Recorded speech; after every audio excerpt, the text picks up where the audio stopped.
काश हर पढ़ा लिखा इंसान किसी एक अनपढ़ को पढ़ाए तो कोई इंसान अनपढ़ ना रह जाए। नमस्कार, आप देख रहे हैं जी भारत न्यूज। मैं आपके साथ सुरेंद्र सिंह चौहान। आप देख रहे हैं इस वक्त की बड़ी और अहम खबर। नमस्कार, आप देख रहे हैं जी भारत न्यूज। मैं इस वक्त खड़ा हूं बाराबंकी के विकास खंड सूरतगंज अंतर्गत ग्राम पंचायत जिंगनी के ग्राम पंचायत के अंतर्गत एक गांव आता है जिस गांव का नाम है उतरावा। हम इस वक्त यहां पर उपस्थित हैं। विद्यालय भी है। प्राथमिक विद्यालय में जो समस्या है कि वहां पर अभी प्रिंसिपल भी नहीं थे, तो मैं प्रिंसिपल से कुछ बात करना चाहता था, लेकिन प्रिंसिपल वहां पर मौजूद नहीं थे।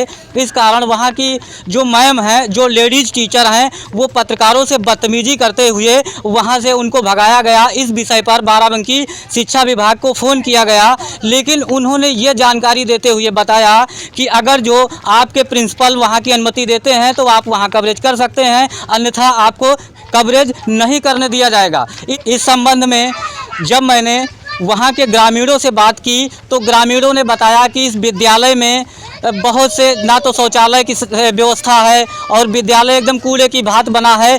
शायद इसी से यहाँ का जो प्रशासन है, बाराबंकी प्रशासन, वो नहीं चाहता है कि ये जो बाराबंकी की शिक्षा व्यवस्था है वो कहीं योगी आदित्यनाथ या प्रधानमंत्री तक ना पहुँच जाए यहाँ की तस्वीरें। इसीलिए यहाँ के शिक्षा विभाग के जो अधिकारी हैं उन्होंने ये सर्विस लागू कर दी है अपनी तरफ से मनमानी की तरीके से कि मीडिया को हम अंदर एंटर नहीं करने देंगे और वहाँ की तस्वीरें हम आपको नहीं दिखाएंगे।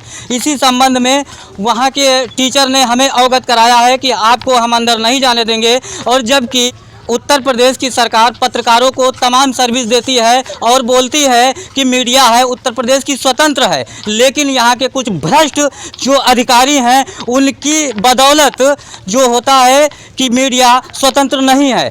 अगर जो उस विद्यालय की हम सच्चाई दिखाना चाहते थे, ना मेरे पास कोई तलवार थी, ना मेरे पास कोई बंदूक थी, सिर्फ हम वहाँ की सच्चाई दिखाना चाहते थे जनता की, लेकिन बाराबंकी का भ्रष्ट प्रशासन वहाँ की तस्वीरें दिखाने से मना कर दिया है।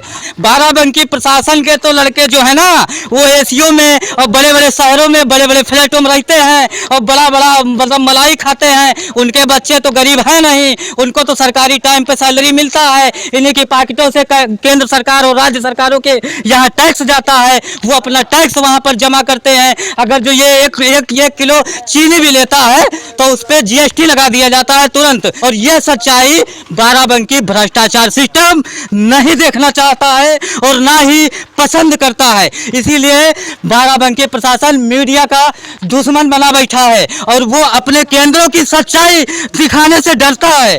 अभी मैं इसके पहले ग्राम पंचायत दोही गया, वहां के विद्यालय में यही बताया गया था कि आपको एंटर नहीं करने दिया जाएगा। अगर जो आप एंटर करेंगे तो लेडीज टीचरों के द्वारा आपके ऊपर छेड़खानी का आरोप लगा के FIR दर्ज करा देंगे। यह है बाराबंकी भ्रष्ट सिस्टम। आप और बाराबंकी का भ्रष्ट शासन को हम यही दिखाना चाहते हैं कि वो देखे, शायद उसकी आंखें खुले। उसका बच्चा तो AC में बैठा है और मौज मस्तियां कर रहा है। और जरा दिखाइए इन गरीब के बच्चों को, किसी के पास पहनने को कपड़ा नहीं है। सरकार जो सर्विसेज देती है उससे ये लोग अपना मौज मस्ती करते हैं। और अभी जब हम क्लासरूम में गए तो एक टीचर जो है दोपहर को 12 बजे गाना गाते हुए आ रहे थे और इसीलिए उनको लगा कि कहीं ये हमारी तस्वीरें जो है मीडिया प्रसारित ना कर दे। अब इसी से ये डरता है बाराबंकी प्रशासन, ठीक है। और बोलते हैं प्रिंसिपल साहब इसका मालिक है और ये जनता जो है ये इसका मालिक होता है। मैं बाराबंकी प्रशासन से ये कहना चाहता हूँ कि हर अधिकारी का सिर्फ एक ही मालिक है, चाहे वो देश का प्रधानमंत्री हो, चाहे योगी आदित्यनाथ हो, उसका मालिक एक ही है, सिर्फ और सिर्फ जनता। मैं डंके की चोट पर कहूँगा, प्रधानमंत्री भी जनता के सेवक हैं, योगी आदित्यनाथ भी जनता के सेवक हैं, लेकिन बाराबंकी का जो भ्रष्ट प्रशासन है ये कहता है यहाँ का मालिक मैं खुद हूँ। बताइए, ये मालिक हैं, बाराबंकी का भ्रष्ट प्रशासन खुद मालिक बना बैठा है। और यहाँ की शिक्षा व्यवस्था, दादा ये बताइए, यहाँ स्कूल में पढ़ाई अच्छे से होती कि नहीं होती? नहीं होती है।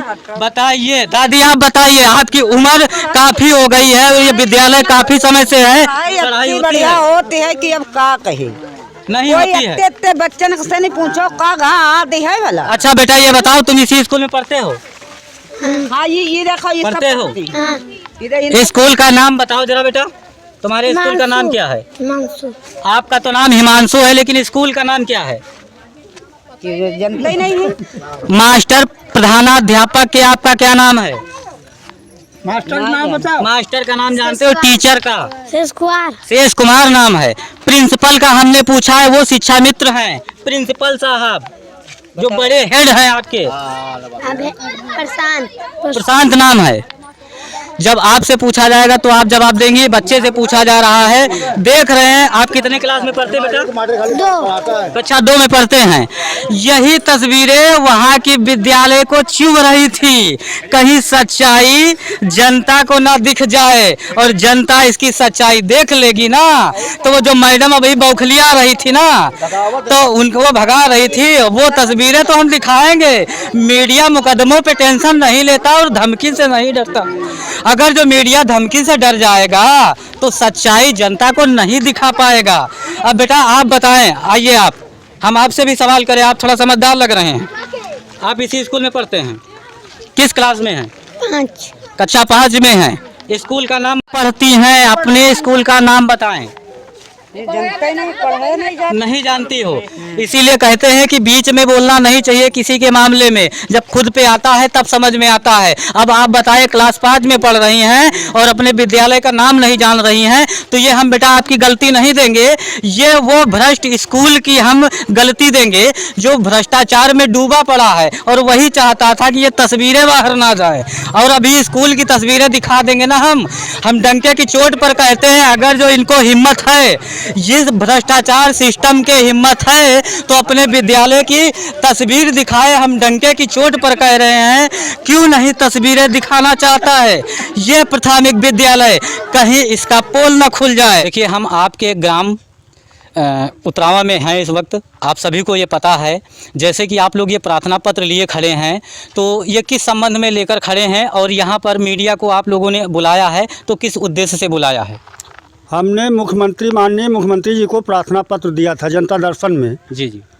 तो प्राथमिक विद्यालय मूल भवन है नहीं, उसके विषय यहाँ में पर दिया मूल गया था। यहाँ पर मूल भवन नहीं है, और खंडहर में बदल गया है वो। अच्छा, खंडहर में बदल गया है। हाँ। और मतलब यहाँ की शिक्षा व्यवस्था जो है वो कैसी है, और विद्यालय का जो वो वहाँ तो हम अभी गए थे, जो तस्वीरें देखे हैं विद्यालय के अंदर, तो वहाँ कैमरा नहीं चलाने दिया गया है हमको। आप लोग तो वहाँ मौजूद ही थे, और जबकि देखा गया है वो टीचर का नाम है शायद हम एक हाँ अभय प्रकाश के द्वारा मतलब मीडिया को बदतमीजी भी करके वहाँ से भगाया गया है, और बताया गया है कि यहाँ की तस्वीरें हम आपको नहीं दिखाने देंगे, क्योंकि भाई वो तस्वीरें अगर जो दिख जाएंगी सरकार को और माननीय प्रधानमंत्री और योगी आदित्यनाथ तक वो तस्वीरें पहुंच जाएंगी, तो कहीं ना कहीं ये जो खंड विकास अधिकारी हैं और ये जो भ्रष्ट पूरा बाराबंकी का प्रशासन है, तो इसको कहीं ना कहीं चोट पहुंचेगी और इसको हानि हो सकती है, या हो सकता है ये सोचते होंगे कहीं ना कहीं हमारा ट्रांसफ़र हो जाए।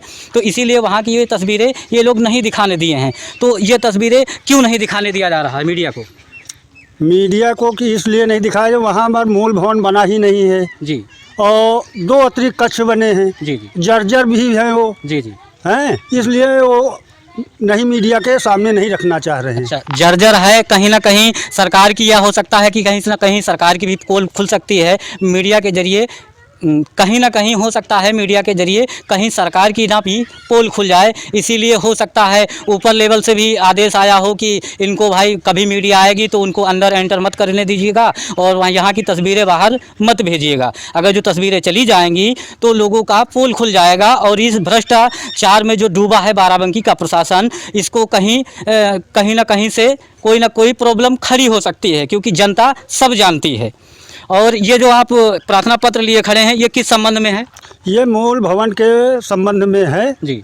हमने माननीय मुख्यमंत्री जी को दिए थे। जी जी। लेकिन वहाँ से जब वो जांच आई जी जी। तो खंड शिक्षा अधिकारी के पास ये रिपोर्ट देने के लिए आई थी। जी जी। उन्होंने कार्यालय में बैठकर हाँ, इनका कहने का मतलब है इन्होंने मुख्यमंत्री योगी आदित्यनाथ को प्रार्थना पत्र दिया था, जिसकी जांच करने के लिए खंड शिक्षा अधिकारी के पास इसका आदेश आया, और उन्होंने अपने कार्यालय में बैठकर ही जांच रिपोर्ट लगाकर ऊपर लेवल पर भेज दी, जिससे और ये रिपोर्ट लगाया गया है वहाँ मतलब अभी हम इनसे ये जानने की कोशिश करते हैं कि रिपोर्ट में आखिर जो खंड शिक्षा अधिकारी हैं उन्होंने रिपोर्ट में क्या लगाया है। उन्होंने 1990 में विवादित दिखा रहे हैं। अच्छा, स्टे 19 भी दिखा रहे हैं। स्टे भी दिखा रहे हैं। स्टे भी दिखा रहे हैं। स्टे के बाद विवादित 1990 के बाद भी अतिरिक्त कक्ष बने हुए हैं। जी जी ये किस अधिकार से बने हुए हैं? जी जी शौचालय बना है, जी जी और आंगनबाड़ी बना, रसोई घर बना है, जी। तो ये कोड का उल्लंघन करके बनवाया है क्या? जी, देख रहे हैं कहीं ना कहीं इसमें तो पूरा सिस्टम ही करप्ट नज़र आता है, क्योंकि जब अगर जो उस विद्यालय में स्टे है तो वहाँ शौचालय भी निर्माण हो रहा है और नल भी लगा हुआ है, और शिक्षा के नाम पर टीचरों को सैलरी भी सरकार से मुहैया करवाई जा रही है।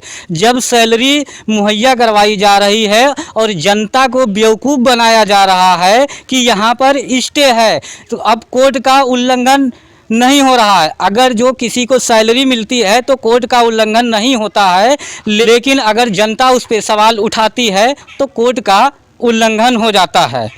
ये है पूरा मामला। ये जब प्राथमिक विद्यालय के प्रिंसिपल को फ़ोन किया गया तो उन्होंने यह जानकारी दी है कि यहाँ कोई भी स्टे और कोई भी विवाद नहीं है। प्रशांत जी से बात हो रही है? जी बताएं भैया। ब्यूरो चीफ बाराबंकी से बात कर रहे हैं। जी ब्यूरो चीफ बाराबंकी से बात कर रहे हैं। जी बताएं। कह रहे हैं आपके स्कूल उतराव में मैं खड़ा हूँ, जी जी। तो यहाँ की स्थिति तो बहुत खराब चल रही है। क्या मतलब, कैसे? यहाँ ना शौचालय सही है जी। और ना यहाँ किचन सही है जी जी। और ना यहाँ कोई बिल्डिंग सही दिखा रही है। जी जी जी जी। और एक टूटा हुआ पड़ा है बिल्डिंग, इसका स्टे चल रहा है कहीं। सर इसकी कोई जानकारी नहीं है, विद्यालय में कोई ऐसे कागज अवेलेबल नहीं है कि इसका कोई स्टे चल रहा है कि नहीं। जैसा कि आपको मतलब लोगों से ही पता चला होगा, ऐसे हमें भी पता चला था कि बिल्डिंग बहुत पहले आई थी बनने के लिए और फिर नहीं बन पाई, तो पैसा भी विभाग से बीच में वापस हुआ था, उसकी भी जानकारी हमें है नहीं, लेकिन ये पता था कि विभाग से पैसा वापस हुआ है। और जो भी है, अब कायाकल्प के लिए प्रधान जी ने बात की थी करने के लिए। पिछले बार जो भूतपूर्व प्रधान थे उन्होंने जिगनी में पैसा लगा दिया था, तो ये स्कूल रह गया था। अब इसमें जो करंट वर्तमान प्रधान जी हैं उन्होंने बाउंड्री बनवाया है भी मनरेगा निधि से, और उन्होंने बोला है कि 1 साल के अंदर पूरे स्कूल की व्यवस्था सही कर देंगे। जे भी आए हैं वो पास कर गए हैं दोनों कमरे का टाइल्स का। अच्छा अच्छा। वो जैसे ही बजट उनको प्राप्त होगा वो उसमें काम स्टार्ट करा देंगे। नहीं, वो कह रहे हैं कि यहाँ का स्टे चल रहा है। नहीं, कौन कह रहा है? अरे गांव के कह रहे थे कि स्टे चले हैं। अब भैया कोई कागज तो है नहीं, कैसे कह दें? अब हम कह दें गांव में क्या है, रोज IGRS पड़ती है, हम लिखित सूचना दे दें तो उसके लिए फिर सुनिए, मास्टर साहब को थोड़ा समझा दीजिए, औरतों को डांट रहे हैं। कौन मास्टर जी? अरे वो है, ये आए हैं। हेलो। हाँ हाँ, फिर ये चीज देनी आप फिर जिम्मेदार होंगे जी। अरे थोड़ा एक मास्टर है। कौन मास्टर है? अरे एक है जाकिरवाड़ी पहले, वो औरतों को डांट रहे हैं कि हटिए। कौन डांट रहा है? अभी बता रहे हैं।